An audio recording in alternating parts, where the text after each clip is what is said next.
seperti negara-negara lain yang semua buat, kita terpaksa mematikan dia. Kita tak boleh matikan dia dalam badan kita. Kita terpaksa mematikan dengan cara dia mati sendiri. Okey? Contoh, satu orang dia akan pas kepada 3 orang. Kita pastikan satu orang tu tak pas kepada orang lain. Dan kuman tu akan mati sendiri dalam masa 14 hari. Dia tak ada perumah baru dan dia mati. Faham tak? Jadi apa yang kita nak buat sekarang ialah dengan menjarakkan diri kita, kerajaan buat tu, undang-undang yang KKM buat tu adalah untuk memastikan supaya kes tu tak meningkat. Supaya kuman tu last sekali dia mati sendiri. Faham tak? Bila dia tak berjumpa dengan perumah baru, dia tak berjumpa dengan orang baru, maka dia akan mati macam tu je. Contoh orang tu disyaki positif. Satu lagi saya nak cerita ada kes COVID positif dalam badan dia, kita cek negatif. Maksudnya kita cek negatif, tapi dia tak semestinya 100% negatif. Sebab kuman ni dia agak special jahat sikit. Ada yang kes yang positif, sebenarnya kita cek dia, kita jumpa dia negatif. Faham maksud saya? Yang negatif tu tak semestinya negatif. Yang negatif tu kadang-kadang dia masih ada kuman dalam badan dia. Dan orang tu dah dibebaskan ataupun dikuarantinkan, dia masih lagi boleh spreading. Itu yang masalahnya kuman ni. Jadi kita rasa kita sihat, kita rasa kita kuat, kita rasa kita belum kena demam, kita belum ada batuk, sesama cirit-berit. Kita nak balik kampung. Bila kita balik kampung, kita pergi balai polis beramai-ramai nak ambil surat, kita berebut pergi pasar raya untuk beli makanan dan sebagainya.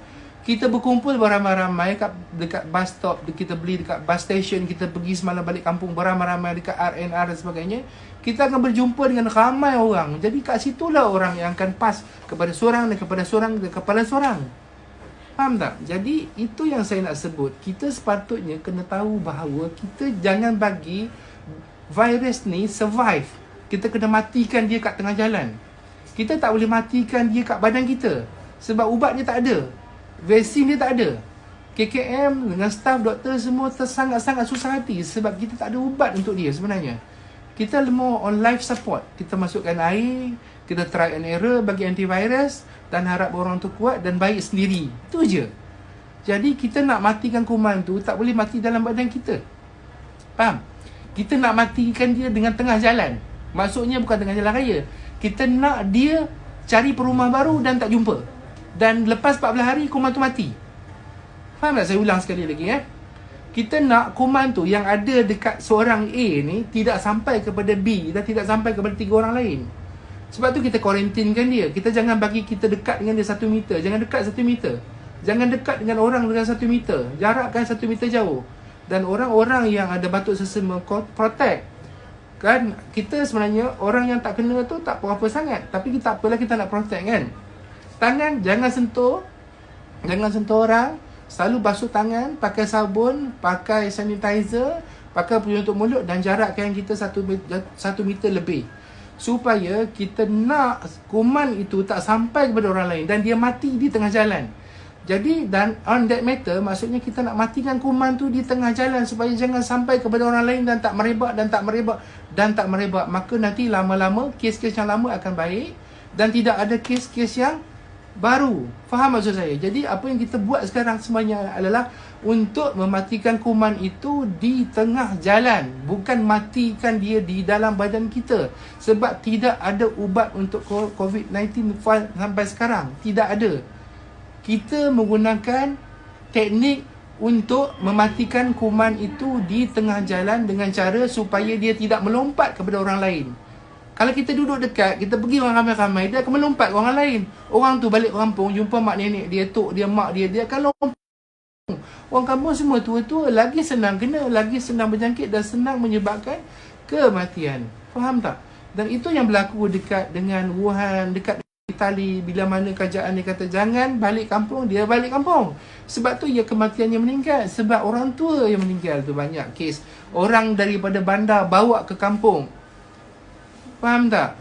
Jadi apa yang kerajaan KM buat sekarang adalah untuk supaya kita jangan paskan dia kepada orang lain. Supaya kuman tu mati di tengah jalan. Kita kena bersama-sama matikan dia di tengah-tengah jalan. Kita tak mampu matikan dia di dalam badan kita. Tak mampu matikan dia. Faham? So, kalau setakat kita nak basuh tangan kita menghalang dia masuk badan kita, tapi dia masih ada lagi juta-juta, million lagi di dalam badan kita yang orang tu boleh bawa. Faham? Okey, sebab dia masuk dalam badan kita, dia multiplekan badan kita, dia beranak sendiri. Dia tak perlukan berjantan betina, virus ni. Dia tak perlu. Dia masuk dalam badan kita, dia gunakan sel badan kita, dia multiply sendiri.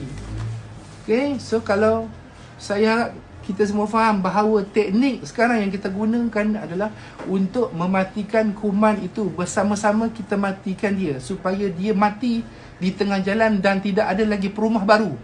14 hari dia mati. InsyaAllah 14 hari dia mati.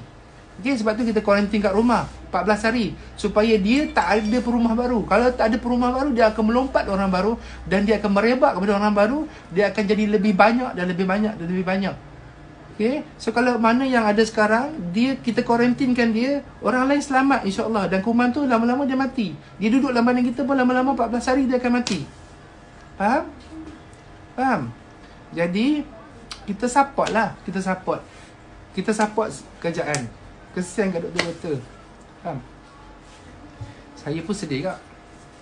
Saya pun kena kerja. Faham? So saya pun kena kerja juga. Saya pun kena tengok orang sakit juga. Kalau diikutkan saya pun malas juga.